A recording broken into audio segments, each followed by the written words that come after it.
Hello, listeners. I'm so excited to welcome you into this program. This is Nwamara Human Development Program titled Truth is Life. Truth is Life. I welcome you, viewers and listeners. This is the episode 3 of our life transformational message titled 4 Reasons Why Youth Today Turn Back to Idol Worship. 4 reasons why youth today turn back to idol worship. If you watched episode 1A, 1B, and episode 2, you must have gotten enough valuable information and you will find it very easy to understand where we are and where we are going, and thoughts flow with us. And if you have not watched those past episodes, you can still do that after watching this episode. Each episode treats one reason and has a unique life transforming lesson in it. Don't miss any of the episodes and pay attention to the lessons therein. Like and subscribe to our channel and hit the notification bell so as to be notified each time we release a new transformational messages as this. In the first episode, we talked about the deception by the church leaders and gospel preachers as number 1 reason for the massive turn back of people to idol worship. In the second episode, we discussed lack of scripture reading, and now we are in the third episode. It's very important to watch those past episodes again and again. In each of these episodes, there are unique life transforming lessons. Pay attention very well and get the messages clear and use it to transform your life. The last episode is where the major problems are discussed and the solutions are presented. Ensure to watch to the very last episode. This particular topic, 4 reasons why youth today turn back to idol worship, is from episode 1 to episode 4. Ensure to watch all the episodes. Now, here is this episode. 4 reasons why youths are turning back to idol worship.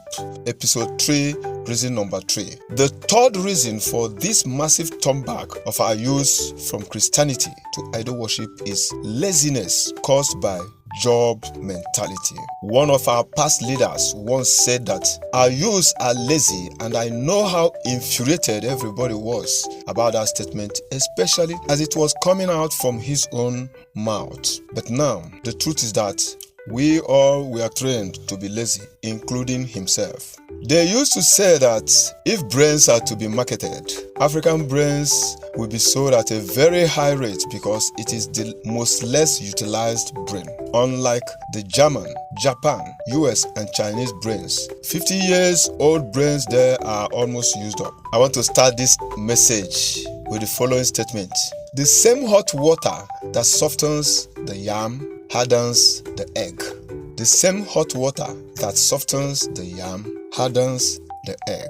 The Bible says that all things work for good unto them that love God. Beside death, man has solutions to all his problems in this world. The possible solution to all the problems you can encounter as man in this world are within you.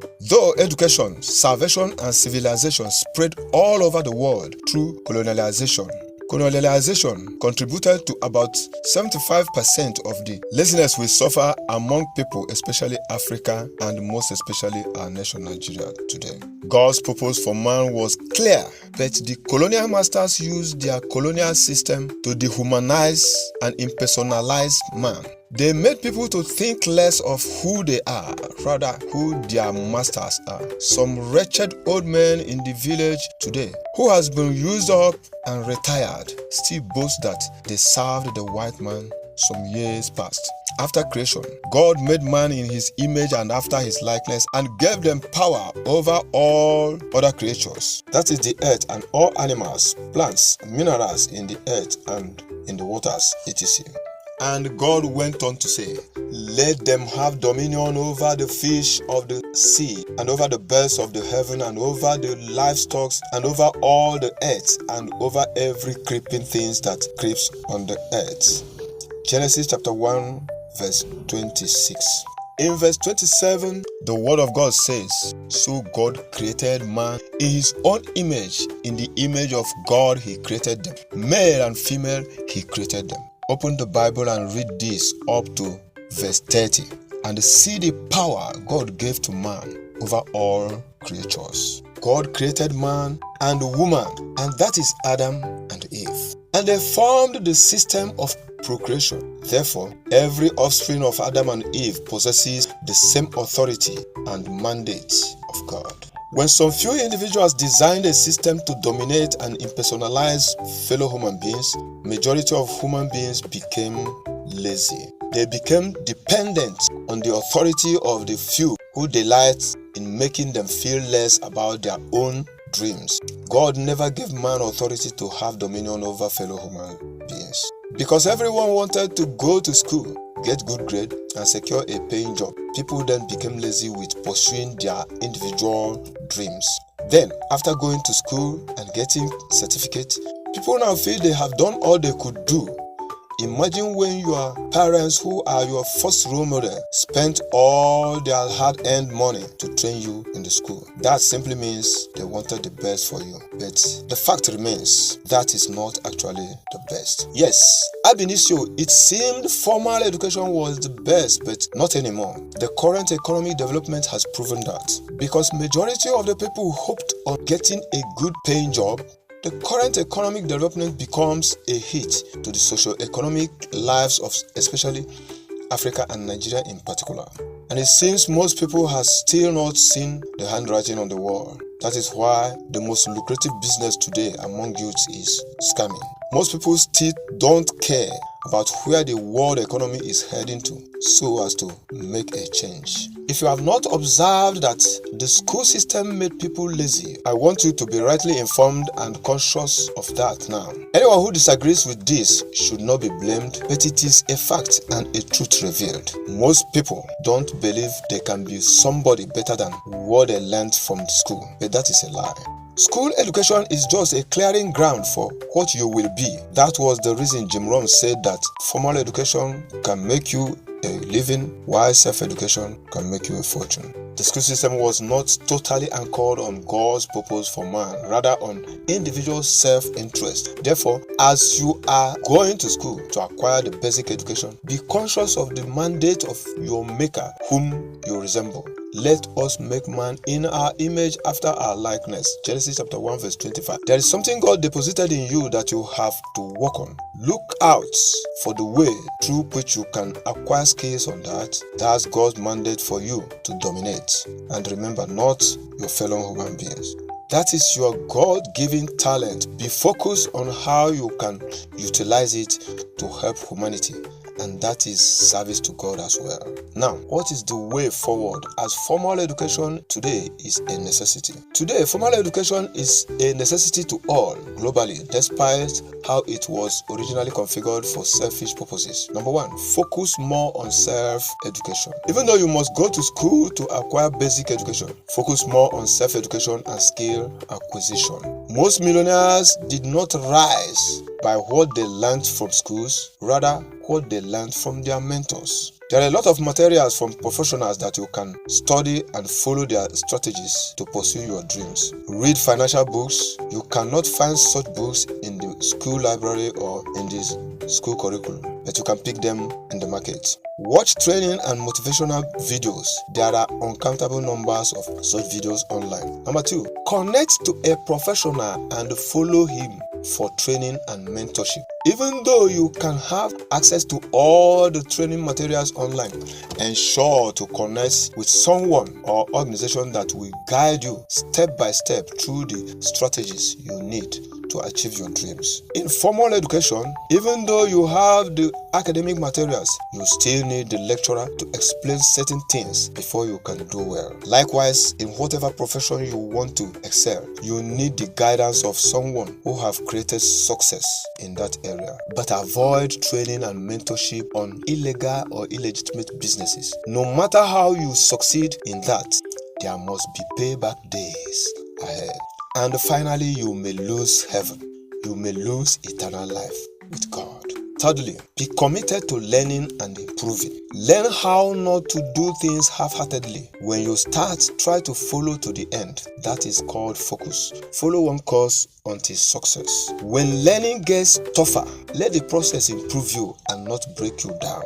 When learning gets tougher and harder, let the process improve you and not break you down. And that is the same hot water that can either soften the yam or harden the egg. Remember Thomas Edison, the inventor of the electric bulb, how many times he tried before he succeeded. Don't allow obstacles to pull you out of the process, because all the obstacles are parts of the process. Therefore, all physical factors, processes, and strategies should be explored before one can start to say his or her problems are spiritual. It is a fact that there are spiritual factors affecting people's success, but most cases of non-progressing has no spiritual connotation. Make sure you have good business knowledge and skill, and yet things are not working well for you. Before then, you think of spiritual deliverance. And on no account should a child of God seek for solutions from idol worshiping. Those who follow other gods increase their sorrows. Psalm 16 verse 4. If at any point you feel your problem is spiritual, look inwardly. Examine yourself by constant meditation to know if you are in peace with God. If you are in peace with God and your neighbors, that's everybody, no human or spiritual forces can do you any harm. As long as it depends on you, live in peace with everyone around you. Romans chapter 12 verse 18. Note the following facts. At any level, someone is working for either government, company, or some other individuals for salary is never satisfied with whatever he earns. Why? Firstly, that may not be where God wanted him, and it is not God's purpose for creating him. Do you realize that most people who are working for others are never happy with their job, no matter how much they are paid?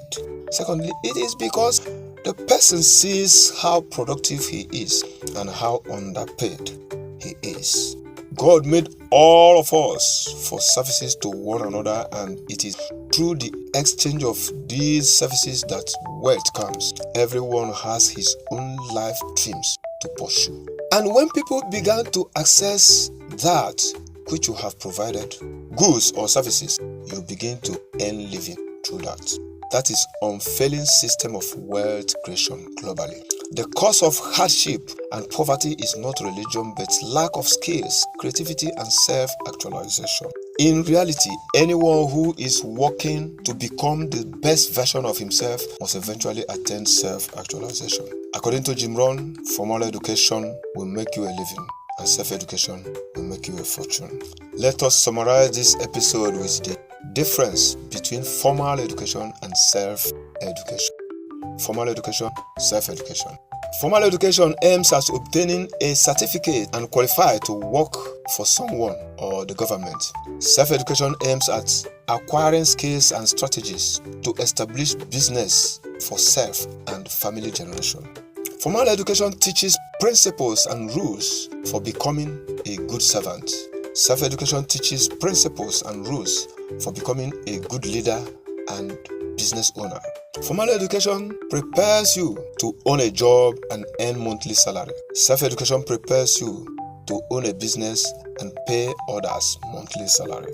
Someone formally educated ends up as an employee or self-employed, thereby enjoying no leverage. A self-educated person ends up as a business owner, enjoying lots of leverages. Formally educated person uses his personal time and energy, that is efforts, to create wealth. A self-educated person uses other people's time and energy, that's efforts, to create wealth. I want to say lastly that everyone is exactly the choice he makes. If you have not been making good choices for yourselves, think about it. You are not really led by the Holy Spirit. In your mind, if you have the ability to make good decisions and good choices, but continues to fail, know that falling is a part of learning. Be consistent and persistent. If you follow the trainings, strategies, and processes of a good business consistently to the end, and yet you are not succeeding, then go for counseling and deliverance. I want to say thank you for watching this message to this end. If you got value from this teaching, like the video, give it a thumbs up, and subscribe to our channel. You can also join us in deliverance and salvation of souls by sharing the video link with as many youths as you can. Share with all the social media platforms you belong, and God will reward you. This program will lead you to a practical success, transformation, and exaltation in all your endeavors if you can follow us to the end. Remember, after all your achievements on earth and your soul did not go back to God, your Creator, you are a failure. Our next episode, which is episode 4 and the last episode of this topic, will be out soon. In that episode, a lot of things are exposed and solutions presented. You cannot remain poor after watching this series of messages if you take the right actions. So, open your mind to receive the true message of God to triumph. Remember that the punishment for idol worshipping is death, sudden death, untimely death, and I hope you love your dear life. Thank you for watching, and may God bless you. The same hot water that softens the yam hardens the egg. The same hot water that softens the yam hardens the egg. May God bless you. I remain Edmund Paul Mwamara.